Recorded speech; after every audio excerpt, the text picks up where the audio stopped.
Thank you, Kylene and Krista. You guys did a great job of understanding it. Now I get to talk about the final stage program that we offer here. I love classical education. I love this whole layout. I feel like everything we do here, we try to be super intentional about. So like every decision that we're making, we're thinking big picture. My hope in this talk, because some of you guys aren't here yet, but is to give you guys kind of a picture of the destination. Sometimes it helps to know where you're headed if you're not there yet, or if you're just starting out, like where are we going? Because a lot of this, when I first started, it was just like, what? Just what? When my kids were young, especially, like, why are they memorizing all the presidents and like countries over in Europe? You know, like they're supposed to be singing ABCs. So it feels a little overwhelming, but it's so exciting. I mean, like, it gets me so excited to watch it all play out and watch the light bulbs go off in their heads. Like, I have redeemed my educational experience through classical and through what we've been doing in this co-op. And it's so fun to watch the kids feel like excited about learning and empowered, because if they have been doing this for a while, and even if they haven't, I mean, when you jump in, just this method of the way that we're doing things, but like that transition from Greenwood to Grove for me was so fun to watch my kids like feel so overwhelmed, and it's so hard, but at the same time they had the tools to do it. They just didn't realize it, or they're getting the tools. Like if you're first year in, like you're still getting it. And the morning stuff will relate to the stuff they're doing in the Grove. And then you get to watch in the orchard the same thing happen. These light bulbs go off because you're starting to make that transition 6th, 7th grade, 8th grade. So in those upper years, they're getting to a place where this has just become routine. And speaking from experience, the transition to college for my two boys has been amazing. Like, it has been almost seamless, which I was worried. That's kind of the question. Like, did I do a good enough job? Like, did I prepare them enough? Are they going to feel ready? And it's been so cool. They know how to learn. Like, all these little things that you're doing of teaching them how to memorize, I've seen it happen in the orchard where they're like, oh, I have to memorize this whole thing. Okay, let me think of a song. Let me chant it. Like, they're using the tools that they were learned. You know, the things about research papers they have to start doing in 7th and 8th grade. You're no longer like holding their hand anymore because they know what to do. So it's fun to watch them be like, I can do this. And they do it. It's hard enough where it pushes them. That's that sweet spot to me. But like to where they can attain it, they start to feel confident and empowered. So like I know Rachel and Krista and I graduated our boys first together last year. And it has been so fun to watch them thrive. The way these college classes are set up, at least the online ones, are very similar to how we do stuff in the orchard. We're teaching them how to manage their schedules, how to manage their workload, and that's what they do. In college, they give you a syllabus and they say, go. And so our kids were like, all right, I got this. You know, they took it, they broke it down, they figured out how to manage their daily checklists, their weekly work, and they're thriving. I mean, like, A's and doing great. Like, it's awesome. And even our oldest son, Cademan, has special needs, and he's been taking like developmental levels at TCC, and he decided to take college algebra this summer. Well, first of all, he took Spanish 1 last semester, and like he has, you know, language, it's tricky for him. He's got a lot of gaps because he doesn't speak real clear. I understand him, and he uses a communication device, but like he struggles with verbs and matching noun agreement and all these different things. He had like over 100% in Spanish 1 at a college level. And it was so cool to watch because he said, like, I'm so glad I took Latin. So I say that as an encouragement, like, even if your kid's not, I mean, Cameron can't tell you Latin now, like, he can't figure it all out, but those building blocks helped him, and he was able to use those at a college level class that he was like, I know how to do this. And he's doing college algebra this summer, and man, he works tirelessly because he's an overachiever and he wants 100%. So he will do the problem over and over and over and over and over again until he gets it right, and 100% on all of his homework and all of his tests. But I took a test with him yesterday, and his brother's been helping him a little bit, but I sat there and it took him, you know, a little longer. I have to like manipulate the buttons for him.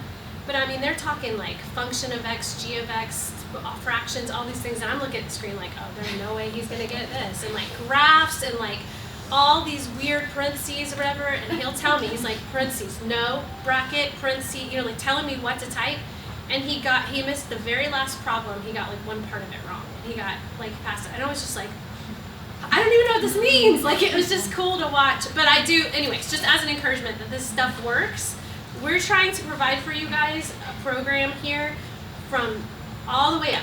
Like, you can feel free. There is room for you to add what's important to you and your family into this program and take what you want.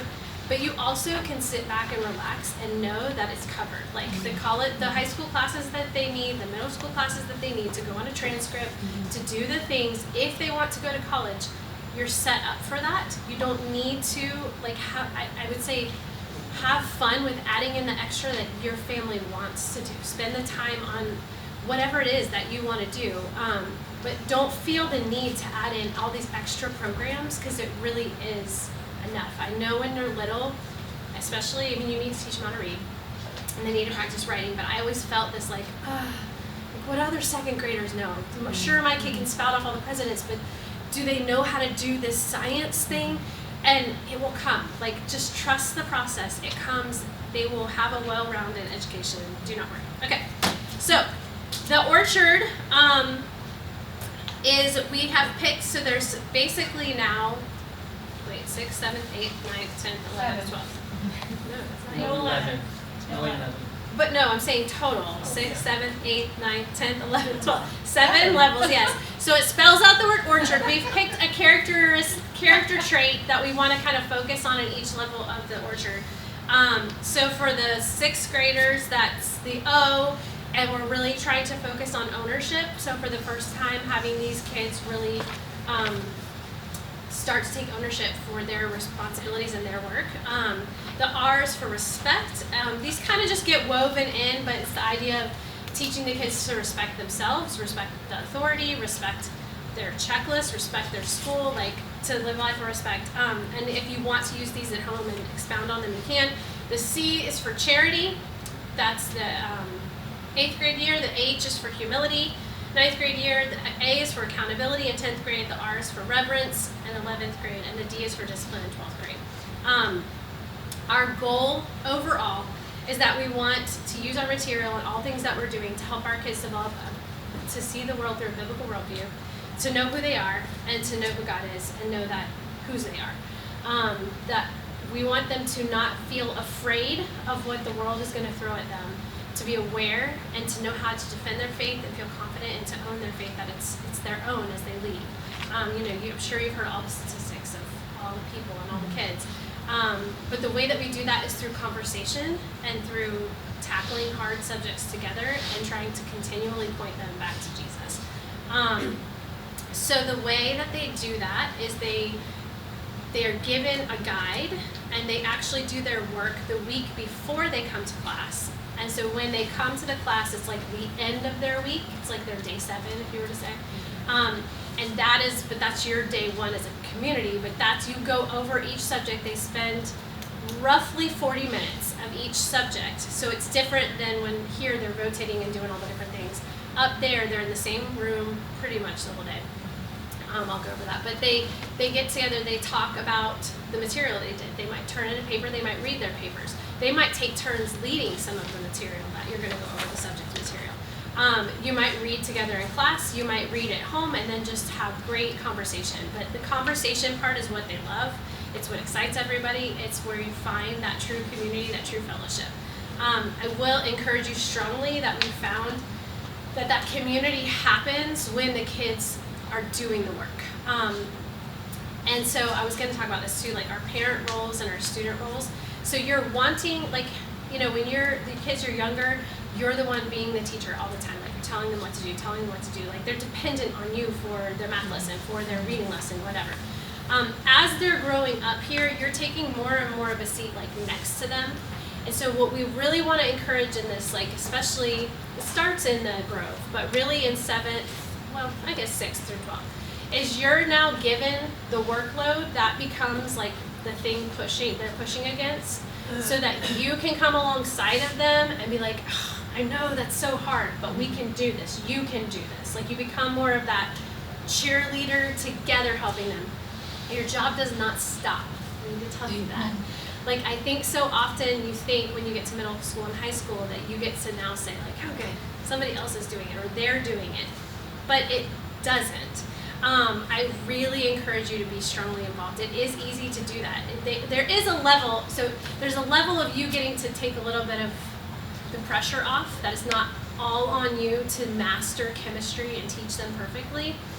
But you can't just say, forget it, you do it. It's really important to be involved and engaged in what they're doing.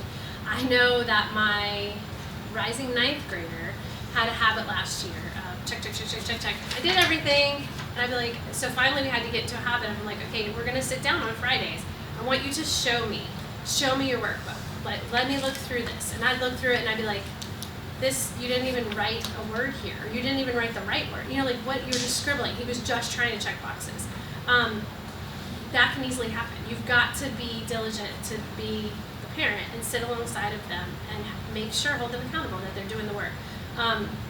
Read their papers. Like Krista said, we don't have time to go through all of the things, but it's a great opportunity to have conversation at home. Like, let them do the work, then read their paper and say like, wow, I really love what you did with this. Or like I said one time, this looks like a third grader wrote it. Like you have to stay diligent and involved in the process. It's just kind of a different role.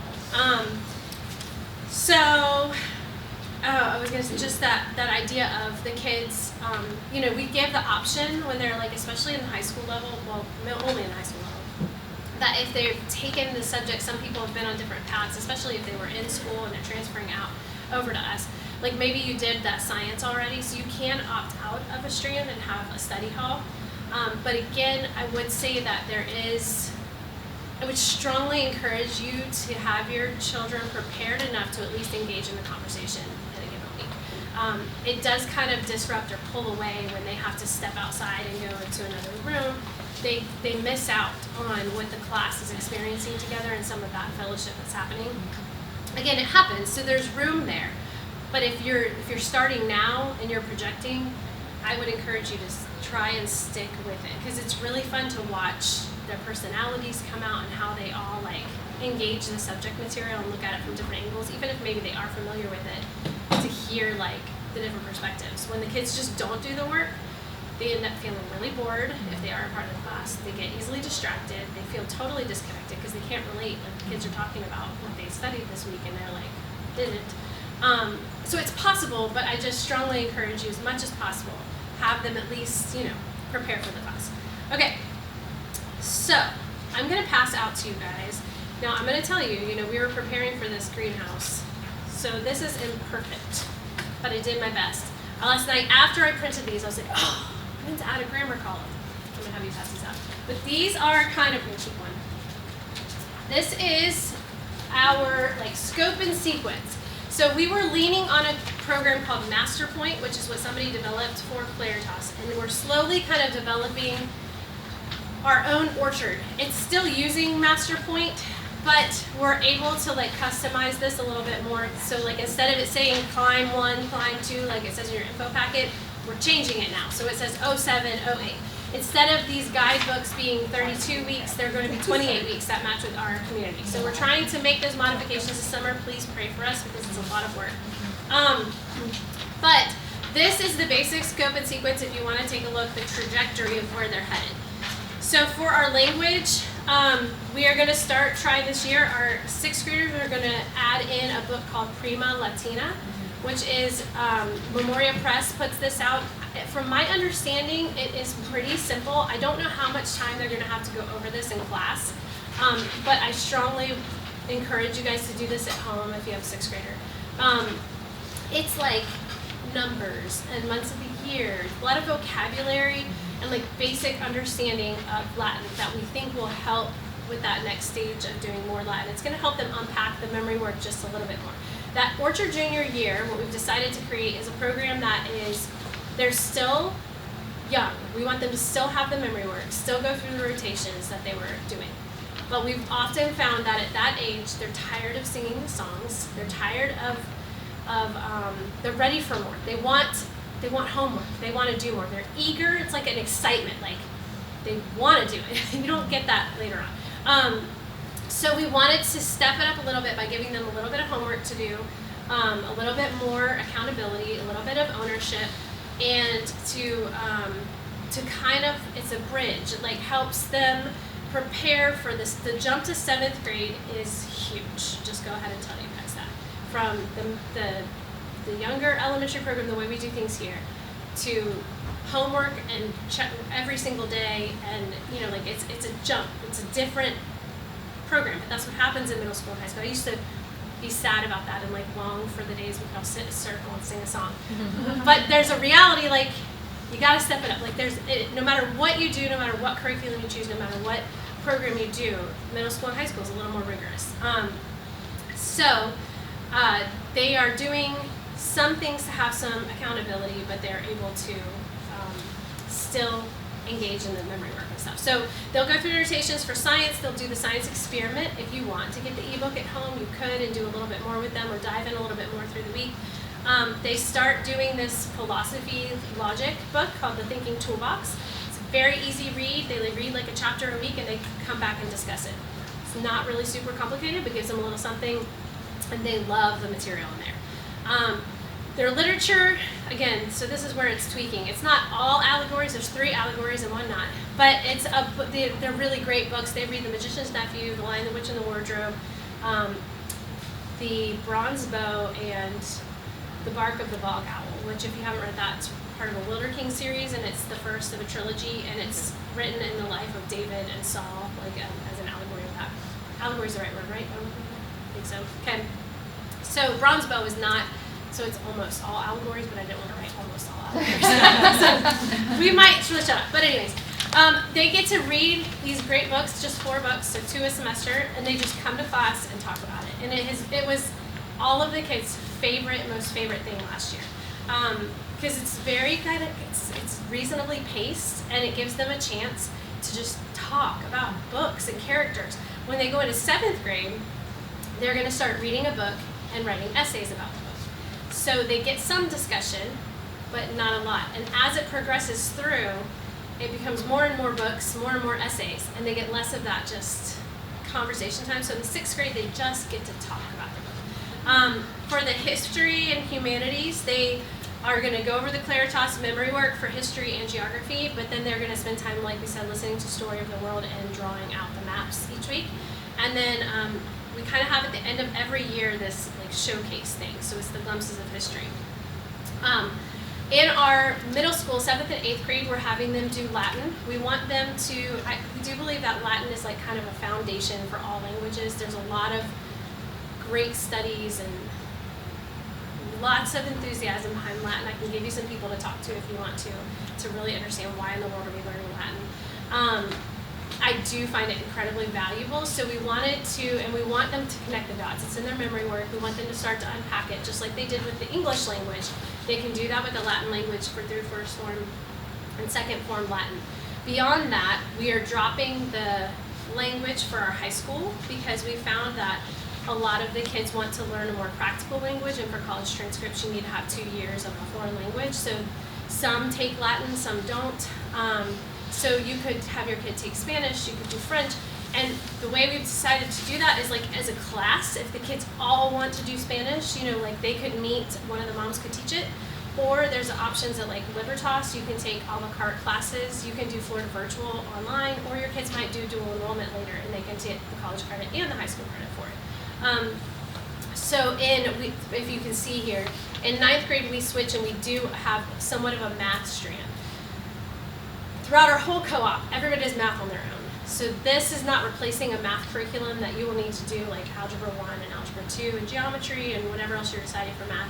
But there is this math component of economics, personal finances, mathematical deduction, the mathematics of art and architecture, and the math in motion is actually like a music theory book, but it's kind of mathematical.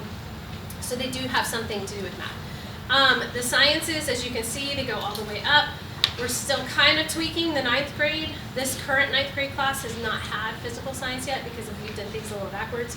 So that's what we're doing this year. That might tweak. Last year they did introductory physics, and we're still kind of debating if we're going to put that back in the following year. But for right now, this is kind of the trajectory of that.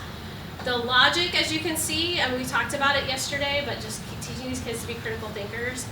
And it is funny, like Brandon said, once they hit that 7th grade, they start coming home and like, Mom, that's a red herring. Mom, you're circle reasoning, whatever. And I'm just like, stop it!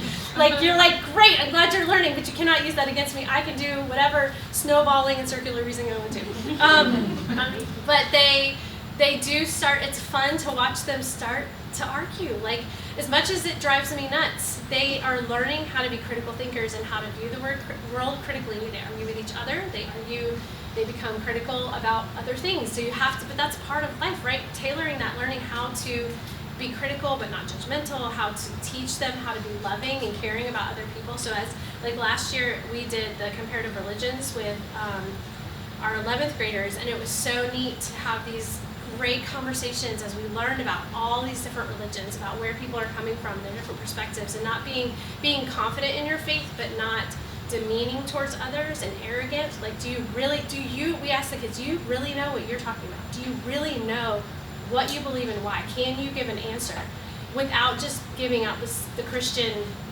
language that becomes like, like just using Christian words? Like, do you know what that means and why it matters to you and that you believe that it's the truth? And so, like, teaching them not to be humble when they're talking to other people who might have different faiths, to not just be like, well, that's stupid, because some of those things you read about are kind of crazy.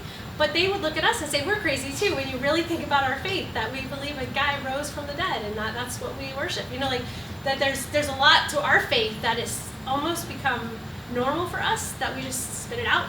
And when you really step back and look at it, like, that's a lot to put your faith in. So we really want these kids to be able to do that and know their worldview. The literature, you can see, we go through the different types of literature. It is one of my favorite things. In the 7th grade, they use this book called Lost Tools of Writing, which teaches them how to write persuasive essays. It's different. Go ahead and get in your brains now. You learn all this IEW in 4th, 5th, and 6th grade, and then you switch to a whole new program. It is not trying to build off of IEW. It's giving them a totally different way to write. The reality is there are so many different kinds of essays. There are so many different ways to write. There's comparison, contrast. There's persuasive. There's research. There is literary analysis. There's analytical part. There's so many different types of essays, and we don't want our kids to just only know one, even though they will probably use IEW in college. Like, it is super helpful. It's also important for them to learn how to do this. And this Lost Tools really teaches them how to craft an argument, how to slow down, how to think, how to develop a plan of, like, what your point is, what your sub-points are, to organize their thoughts. But they do some poetry. They write their own short stories in 8th grade, which is really fun. And then in geography, they learn how to draw the entire world. So, they've been memorizing all this geography down in the Greenwood, and then all of a sudden, they're now actually mapping out the entire world. It's so fun. They come in the first day of class and you say, draw what you can. And usually it's like some blobs and some states.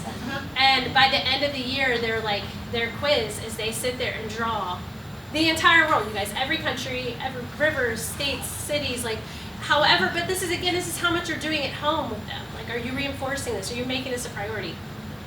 We have it set up to where, I will show you this real quick. In 7th grade, this is an example checklist. We're going to have guidebooks for everybody this year where this will be inside of it. But basically, we're holding their hand in 7th grade and saying, so here's what you're doing in class, which we did this day one, we should have done it the other way. Anyways, but at home, you're going to do something for Bible study, something for math, something for Latin, something for grammar, something for exposition, something for geography, something for science, something for logic, a little bit of something. On the next day at home, you're doing something. On the next day at home, you're doing something. On the next day at home, you're doing something.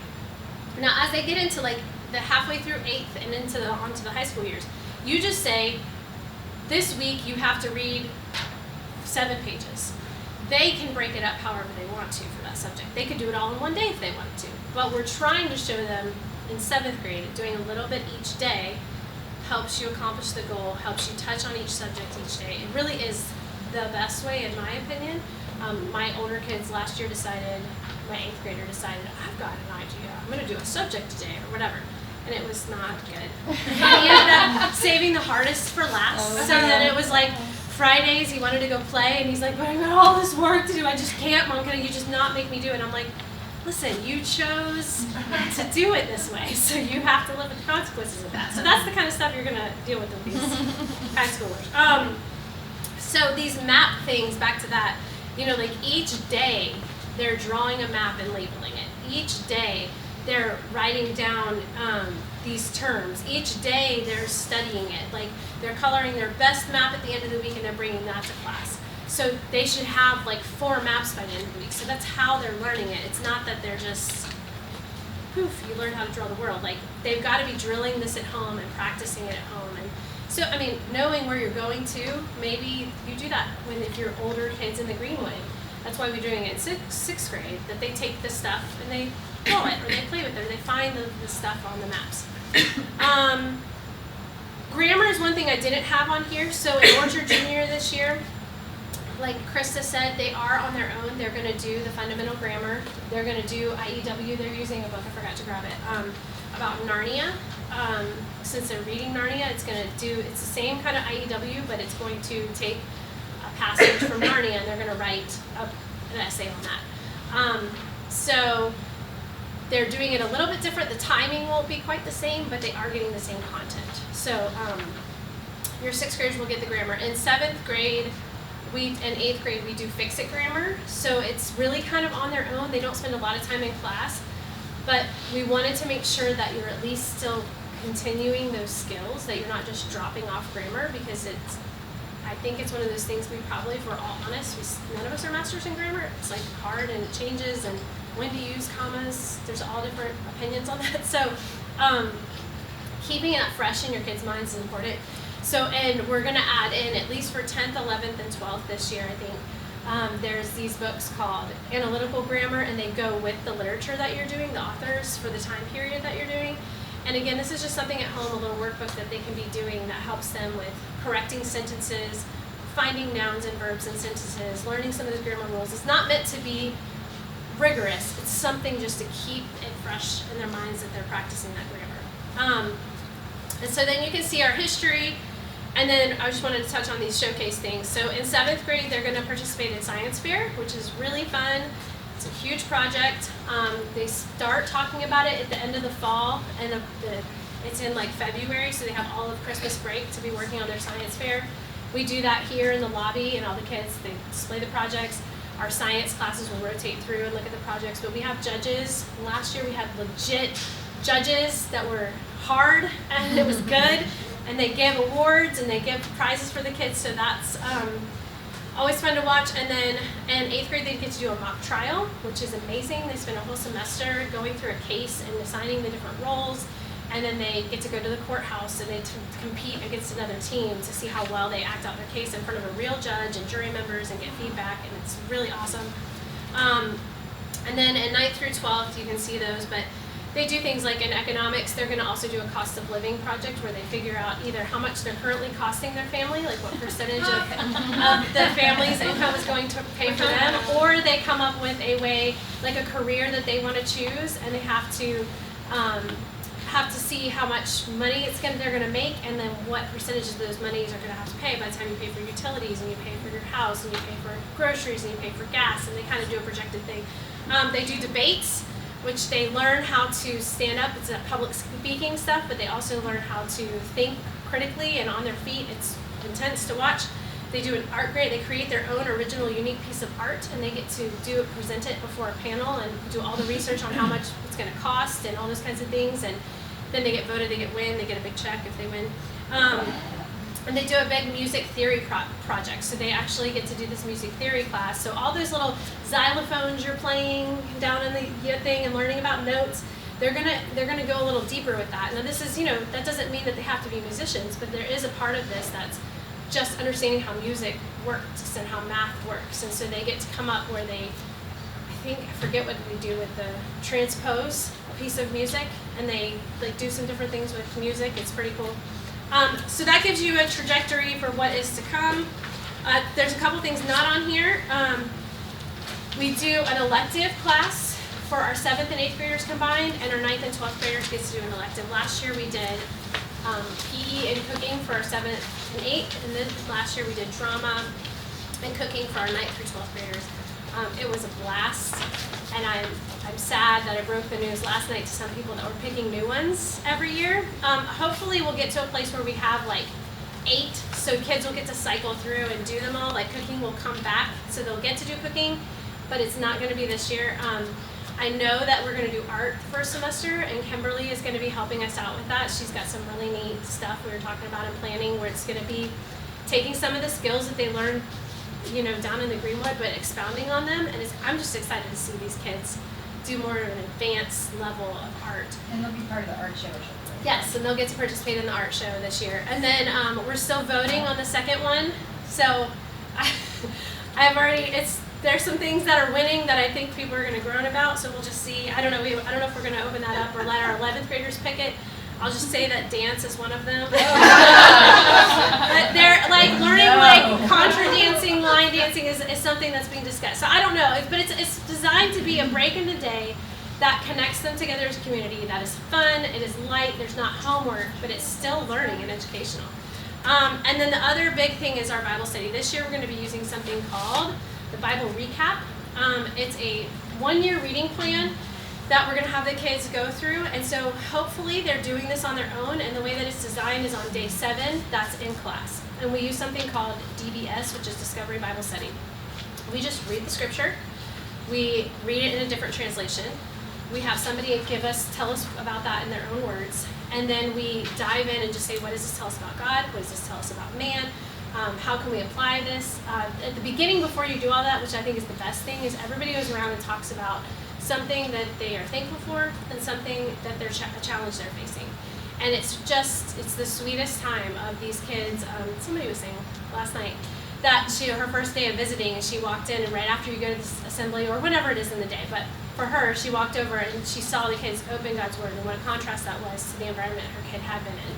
That's where we're starting, is we're spending time in the Lord's Word, we're talking about, chewing on it, wrestling with these concepts together. It was my most favorite part of the day. And it's neat to see how other things start to weave in and point back to that. These kids study the Word together, yes. And I thought it was nice that one of our kids took it upon themselves to write down everyone's struggle. Yes. And so that they could hold each other accountable the next week. And that we saw that too. Yeah, and they pray for each other, and it's just a really sweet time to like relate to each other. I mean, our kids were mostly about getting their schoolwork done or time management, but it's just neat to them to be vulnerable and connect with each other in that time. And praying for, they wanted to witness to people, so we pray for those people that they wanted to share Jesus with. It was very special. And then they create an I will statement of something that they want to do the next week.